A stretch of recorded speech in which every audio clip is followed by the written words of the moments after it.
Welcome to my channel Quick Recipes by Rajmani. If you like my recipe, please like, share and subscribe. Hi viewers. How are you all? ఈరోజు నేను చేయబోయే item కరివేపాకు powder. దానికి కావలసిన పదార్థాలు నువ్వులు, ధనియాలు, కొంచెం వెల్లుల్లి, ఎండుమిరపకాయలు, పొట్టుతో ఉన్న మినపప్పు, జీలకర్ర, కొంచెం పసుపు, కొంచెం మెంతులు, కొంచెం ఇంగువ. తర్వాత ఈ మాత్రం కరివేపాకుకి మనం ఈ ఇంగ్రీడియంట్స్ వేసుకోవాలి. నెక్స్ట్ ఏంటంటే కొంచెం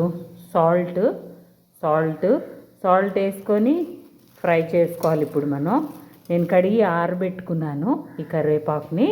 సో ఇప్పుడు దోరగా అన్నీ వేయించుకుందాం.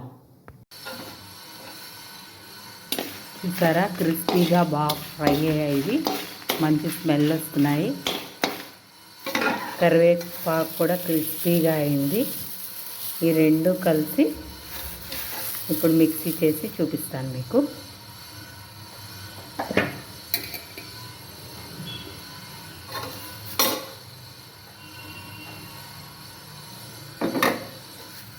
చూడండి, మిక్సీలో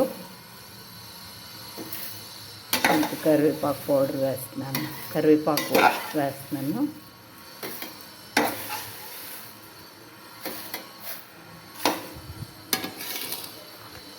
మనం పొడి కొట్టుకున్న మసాలా కూడా వేస్తున్నాను.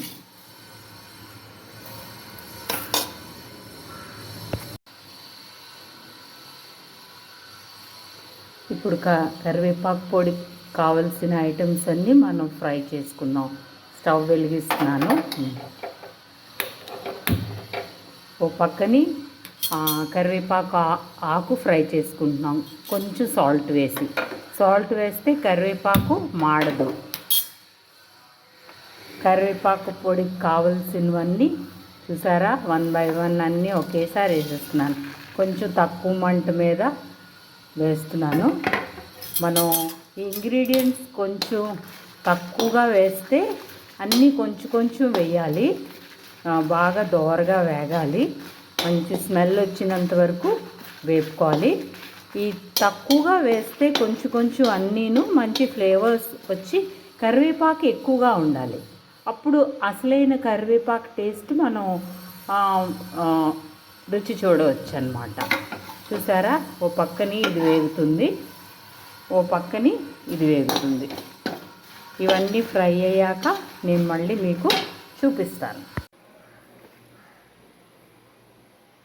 చూసారా, కరివేపాకు పొడి ఆకు ఎంత కొంచెం అయిందో మిక్సీ చేశాను. రైస్లోకి, ఇడ్లీలోకి, అన్నిట్లోకి బాగుంటుంది. ఇలా చేసి పెట్టుకోండి. Curry leaves are very good for health.